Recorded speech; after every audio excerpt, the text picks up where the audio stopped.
Greetings to all once again, this is Akawa Kazu, and today I bring you the level 40 gold farming guide. This is not really a guide per se, but it will tell you pretty much which dungeon you should be running for a certain class in level 40 cap. So for starters, I'll be introducing to you once again Nameless Tyrant Tomb, or aka NTT. I actually had a video done up for this dungeon. You might want to take a look if you have not, but basically, many people told me that NTT is no longer a viable gold farming dungeon because fire rune prices have dropped. I agree that fire rune prices have dropped, but the gold farming potential of NTT has not yet been exhausted. So how do you actually gold farm in NTT? Basically, the only difference here is which dungeon mode are you running. Are you running Master or are you running Abyss? And with regards to those two modes, this will also reflect your priorities in gold farming. For myself, I'm actually doing NTT Abyss more for its intermediate epic codes because there's two bosses at the end and it's short dungeon run time. NTT can be run in my lowest time now is about 4 minutes, and that is pretty fast for a level 40 cap dungeon. So for people like me who are geared and epic codes are more applicable to us, definitely run Abyss. If you're a geared player, you need epic codes for your accessories, for your armors, for those perfect potentials, and for those crystal codes for your epic weapons, then do NTT Abyss. Not to mention the nest seals that can be sold for 5 to 6 gold if you don't need them anymore, because for myself I have stocked up about 100 nest seals, so those things can be sold for 50 to 60 gold a stack. So run Abyss if you're geared and you don't really need stuff from the master level. So who should actually run master level? If you're a pure gold farmer, run master mode NTT. Why? Because you can get anything from as low as 10 ordinary agates to 20 ordinary agates. The highest so far I've seen from forums is 22 ordinary agates. That is quite a lot.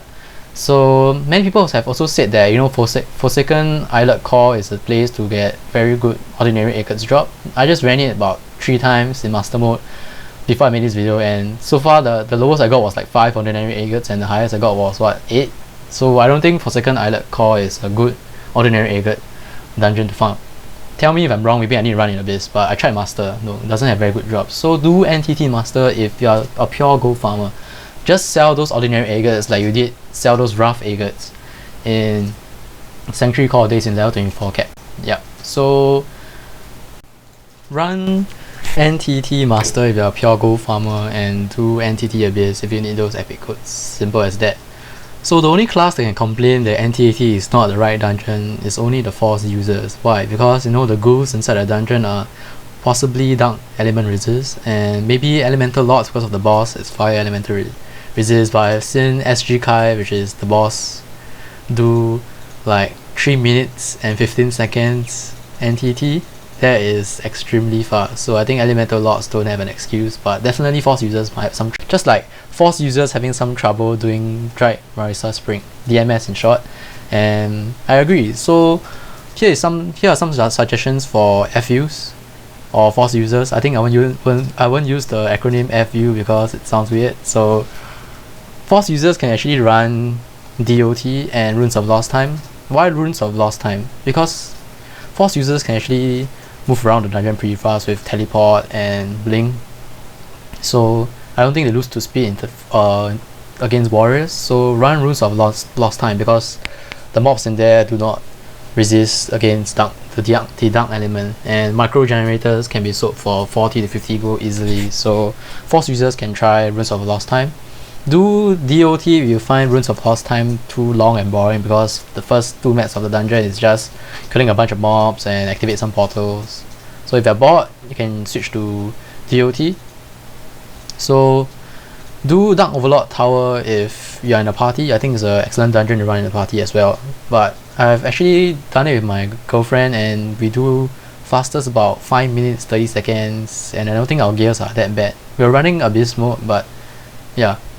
So why DOT? Because DOT has red titanium horns which can be sold for 30 to 40 gold each now. So That's another reason why I don't want to come out with another dungeon and say it's a gold farming dungeon, because if I come out with DOT Red Titanium Horn, prices drop. If I come out with Runes of Lost Time, Micro Generator, prices drop. So that is why I'm coming out with this general gold farming guide, but still saying that NTT is still the dungeon that you should be running, but suggestions here and there.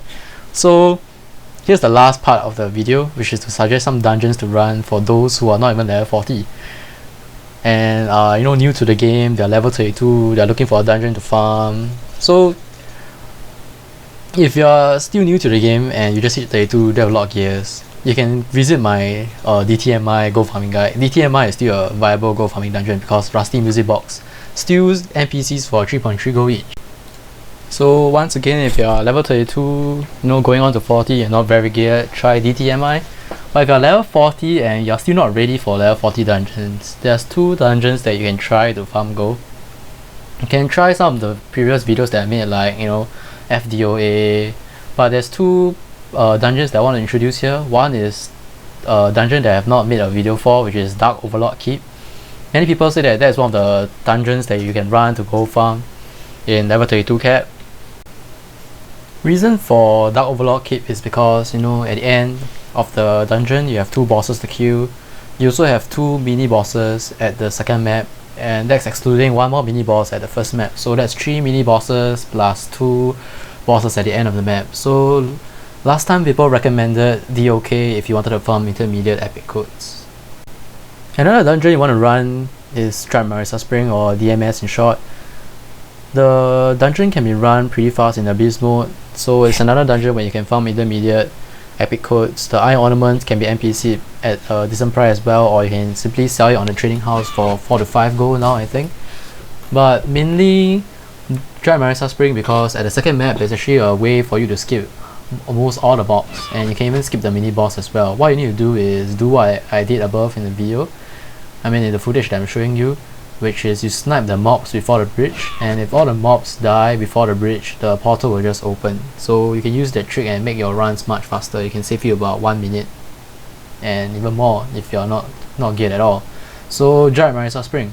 But Force users, sadly you can't do this dungeon, so if you're not too geared, go for DOK instead. Last but not least, I just want to mention some additional tips and tricks that you might want to employ to make your gold farming or farming easier. One of the more underutilized thing that people don't use is actually the guild points. For 400 Cassius Palace points, you can exchange for intermediate epic code pouch, which gives you a random intermediate epic code. Out of 15 pouches that I've opened just yesterday, I've only gotten 1 intermediate diamond code, which is not quite a good rate, but the other 14 codes can be used to be intermediate revert cubes as long as I disassemble them in the disassembler.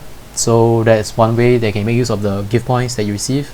And St. Haven dungeons actually, I would say, more heavy towards the Cassius Palace Cassius Palace points. Definitely all the gifts that you give contribute to a lot of Cassius Palace points. So yeah, that's one way you can make use of the guild points. The other guild points that you can make use of is the Golden Goose Guild. Golden Goose Guild can allow you to buy a VIP membership pass. The unique VIP membership pass actually increases your selling price by 15%, 15, okay? And reduces your repairing cost by 50%, 50. So the VIP membership pass actually increases your gold farming by a lot. Let's say you're running DTMI and Rusty Music Box sells for 3.3 gold. With the VIP pass, it sells for about 3.5 plus gold. And if you're actually a merchant, you can actually go to the trading house and just buy any Rusty Music Box that's below the NPC price, or even a little higher, maybe 3.4 gold you can buy it and just resell it for just NPC it for gold. So VIP membership pass is definitely very useful, especially when it comes to a point where fire runes are cheap, micro generators are cheap, red titanium horns are cheap, and especially in the case where you're leveling from 32 to 40, the dented steel plates that you get from running DOTC, the eye ornaments, sometimes the prices in the trading house is just ridiculous. You can simply just NPC those items using the VIP membership pass and get some decent gold out of it as well. Also, the VIP membership pass reduces repair cost by 50%. So if you're running NTT, if you do Abyss 2 runs, you will need to go back to repair. So that will reduce your repair cost expenses. So definitely the VIP membership pass is very useful.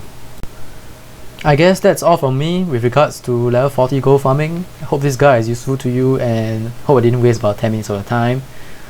Hope I cleared some doubts with regards to which dungeon you should farm in level 40 cap.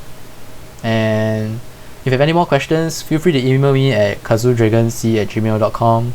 If you don't know about my Dragoness Hound plushie giveaway event, check it out, it's the previous video. And subscribe if you haven't. Thanks for watching and staying with me for this past 10 plus minutes, and I'll see you next time.